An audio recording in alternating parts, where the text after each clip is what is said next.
নেব, এতটা নিয়ে রাখলাম। দেখো আইব্রো মিডিল আছে, একদম আইব্রো মিডিল। দেখো সবাই কত মন দিয়ে ম্যামের কথা শুনছে। সেদিন ছিল আমার মেকআপ ক্লাস। মেকআপ ক্লাসে গিয়ে কি কি করি সেটা আজকে তোমার সাথে শেয়ার করব। তো সকাল সকাল বাড়ি থেকে বেরিয়েও পড়েছিলাম।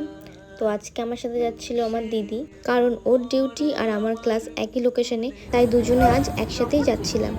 স্টেশনে বসে আধ ঘন্টা অপেক্ষা করার পর ট্রেনও চলে এসেছে। উঠে পড়লাম ট্রেনে, আর ট্রেনে উঠেই ফার্স্ট কাজ জায়গা খোঁজা। তো কিছুক্ষণ অপেক্ষা করার পর বসার জায়গা পেয়েও গেছি।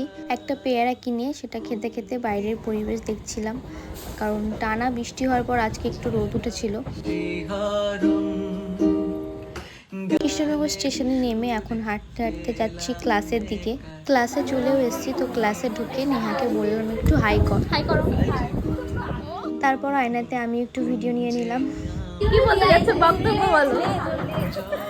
হাই করো। হাই। ভিডিও অন দেখে রিয়া তো দৌড়েই পালালো।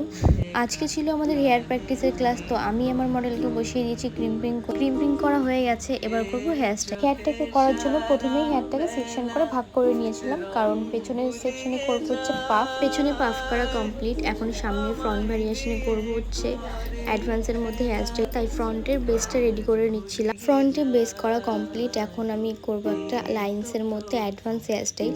আগে যখন আমি লাইন্সের মধ্যে কোনো হেয়ারস্টাইল করতাম, আমি এত ভালো করে লাইন্স তুলতে পারতাম না। ম্যামের কাছে ক্লাস করে আমি এখন এত সুন্দর লাইন্স তুলতে পারছি। তোমরা কি একটা জিনিস খেয়াল করেছো, ওর হেয়ার কিন্তু খুবই পাতলা। আর তোমরা যারা ভাবো পাতলা হেয়ারে কোনো হেয়ারস্টাইল করা যায় না, লাইন্স তোলা যায় না, তো তোমরা একদমই ভুল ভাবছো। পাতলা হেয়ারেও কিন্তু লাইন্স করা যায়, অ্যাডভান্স হেয়ারস্টাইল করা যায়, যদি সঠিক টেকনিকটা তোমরা জানো।